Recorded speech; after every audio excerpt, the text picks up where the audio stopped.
Endometriosis जो कि एक पेनफुल डिसऑर्डर है, इसकी डायग्नोसिस के लिए आपके डॉक्टर आपको अपने लक्षणों को एक्सप्लेन करने के लिए कहते हैं। जैसे कि जो दर्द है वो कहाँ पे होता है, किस समय पे ज़्यादा होता है और किस तरीके का पेन होता है, उससे रिलेटेड बाकी जो आपकी जानकारी होती है, वो हिस्ट्री होती है, आप अपने डॉक्टर को अच्छे से वो बताते हैं।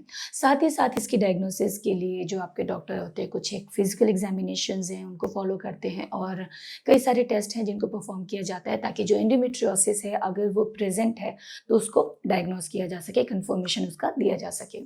तो अगर हम फिजिकल एग्जामिनेशन की बात करें तो सबसे पहले होता है पेल्विक एग्जामिनेशन, जहाँ पे जो पेल्विक एरिया है आपका उसको मैनुअली पैल्पेट किया जाता है और समझा जाता है कि क्या वहाँ पे कोई सिस्ट या फिर स्कार प्रेजेंट है या नहीं है। हालांकि अगर एंडोमेट्रियोसिस के छोटे एरियाज हैं उसको मैनुअली समझना काफ़ी डिफिकल्ट होता है, लेकिन अगर उसने वहाँ पे सिस्ट फॉर्मेशन कर लिया तो कई बार वो मैन्युअली भी पता लगाया जा सकता है उसके बारे में। उसके बाद आता है अल्ट्रासाउंड। अल्ट्रासाउंड के द्वारा जो आपके डीप स्ट्रक्चर्स हैं उनके बारे में डिटेल पता चलता है और अगर एंडोमेट्रियोसिस जैसी कंडीशन प्रेजेंट है तो अल्ट्रासाउंड के मदद से उसके बारे में पता लगाया जा सकता है। उसके अलावा एमआरआई की भी हेल्प ली जाती है जो कि डिटेल स्ट्रक्चर देने में काफ़ी मदद करता है। साथ ही साथ अगर कोई सर्जिकल प्लानिंग इसके लिए की जा रही है एंडोमेट्रियोसिस के लिए, उसके लिए भी एमआरआई बहुत ज़्यादा हेल्पफुल होता है। ये साइज़ एंड लोकेशन क्या है उसकी, वो भी अच्छे से बताता है।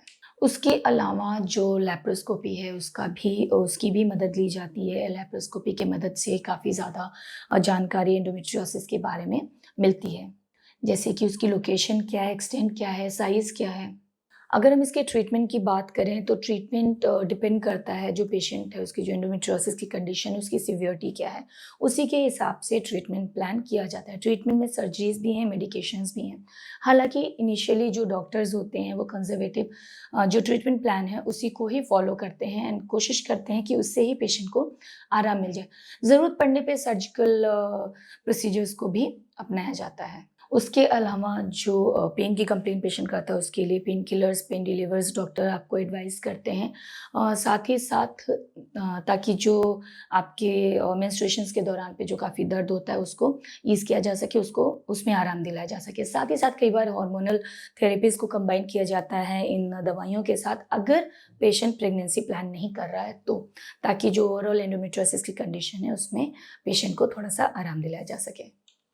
तो इसकी मदद से जो दर्द होता है एंडोमेट्रियोसिस का उसको इफ़ेक्टिवली काफ़ी कम किया जाता है। कई बारी उसका दर्द बिल्कुल ख़त्म हो जाता है इन हार्मोनल थेरेपीज़ के हेल्प से। तो जो हार्मोनल फ्लक्चुएशंस होते हैं ड्यूरिंग ईच मेंस्ट्रुअल साइकिल ये बहुत ज़्यादा सपोर्ट करते हैं जो एंडोमेट्रियल लाइक टिश्यूज़ होते हैं उनको ग्रो करने में and then thickening, then bleeding and then उसका जो पेन होता है वो सारी चीज़ें। नया एंडोमेट्रियल इम्प्लांट जो हमेशा होता है, हार्मोनल फ्लक्चुएशंस उनको बहुत ज़्यादा सपोर्ट करते हैं। तो जो हार्मोनल थेरेपीज़ दी जाती हैं वो काफ़ी ज़्यादा हेल्प करते हैं to slower down that endometrial tissues to grow. उसकी वजह से जो इम्प्लांट्स होते हैं वो कम बनते हैं और जो इसका दर्द है, इसके कारण होने वाली तकलीफ़ें हैं, वो इफ़ेक्टिवली काफ़ी कम हो जाती हैं।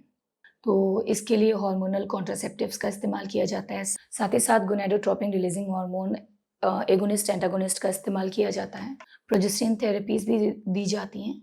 साथ ही साथ एरोमेटेज़ इन्हिबिटर्स का भी हेल्प लिया जाता है इसके ट्रीटमेंट के दौरान। सर्जरीज़ की हेल्प ली जाती है अगर आप प्रेग्नेंट होने के लिए ट्राई कर रहे हैं तो इसमें कंज़र्वेटिवली ये जो प्रोसीजर होता है उसको प्लान किया जाता है, जिसमें कि ओवरीज़ एंड यूटेरस को प्रिज़र्व करते हुए जो एंडोमेट्रियल इम्प्लांट है, एंडोमेट्रियोसिस का इम्प्लांट है उसको सर्जिकली रिमूव किया जाता है। जिसकी हेल्प से जो प्रेग्नेंट होने के चांसेस हैं वो बढ़ जाते हैं। साथ ही साथ अगर एंडोमेट्रियोसिस के कारण आपको सीवियर पेन हो रहा था उसमें भी काफ़ी आराम मिलता है। हालाँकि इसमें रिकरेंस भी होता है तो एंडोमेट्रियोसिस एंड उससे जुड़ा दर्द वापस आ सकता है।